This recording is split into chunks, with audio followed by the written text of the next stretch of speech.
When talking about commercial values of buildings or residential values, so housing affordability, one of the things that you often hear about is this idea of displacement because higher rents or higher prices potentially push people out of their neighborhood, right? If the values of the homes or the rents or commercial or residential increase substantially in a neighborhood or in a section of town, that can often cause people to either not be able to afford where they currently live, or in some cases, if they don't have an option, they can't stay, they'll leave and go find something less expensive. And if they don't have a less expensive option in and around the neighborhood, they may or very often have to leave the neighborhood or the city entirely.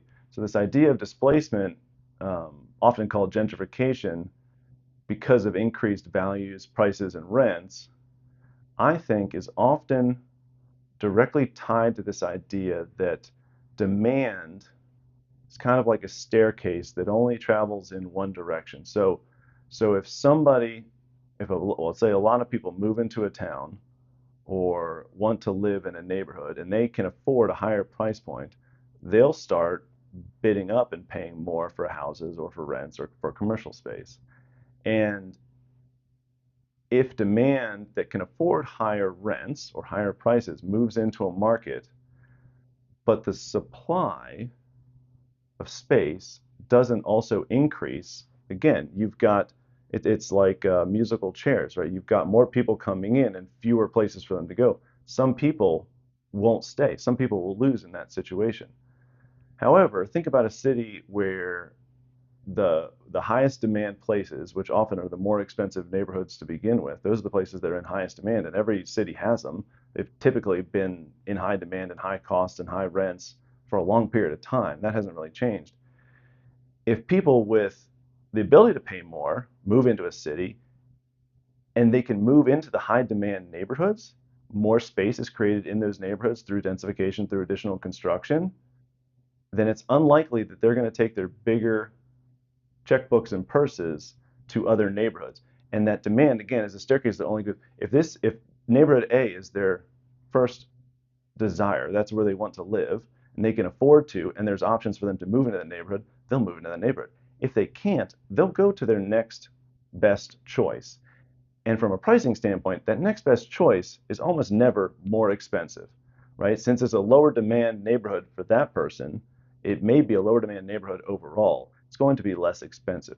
And so if you don't allow for the absorption of people with the ability to pay large rents in the expensive neighborhoods, you're going to see those effects kind of trickle downhill where they go from the highest demand areas to the next highest demand, to the next highest demand, to the next highest demand, to the next highest demand. An example of this that it isn't gentrification or displacement is happening in my neighborhood. I've lived in the same place for 8 years now, and while you don't see people being displaced because everybody in our neighborhood is a homeowner, what you do see is the value of the homes increase, and the quality of the homes hasn't changed. In fact, they've only gotten older in those 8 years. Nobody's invested money to make them substantially nicer.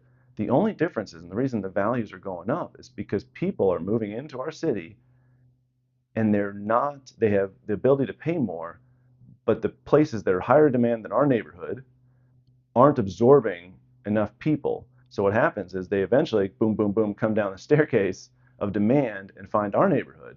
And where it used to be 300, 350, $400,000 in our neighborhood, the demand has increased so much everywhere else more desirable than our place to live.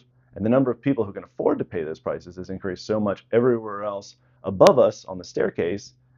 Our home values have been pushed higher and higher and higher. And again, as a homeowner, that's not necessarily a bad thing because you're not going to get forced out. But what it does mean is our neighborhood is just less attainable, less affordable.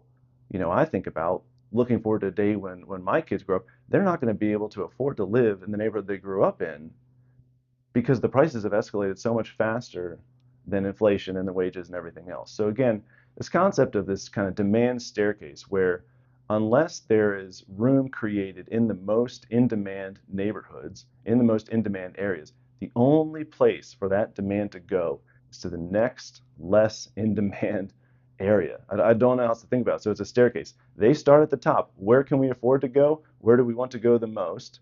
If they don't find availability, they'll go to their next most desirable place and bid up those prices and rents. If they can't afford that, they'll go to the next. So again, every time that happens, the prices and the rents increase. And at the very least expensive end of the spectrum, that can absolutely create displacement. And it's a horrible tragedy.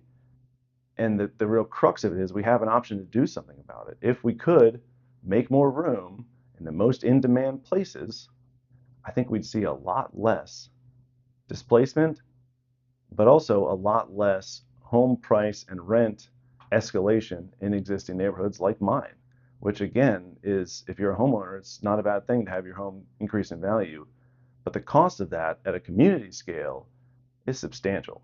So I'd love to know what you guys think about. Again, this is one of my thoughts videos. I'd love to know what you think. Any questions you have, please drop them in the comments below.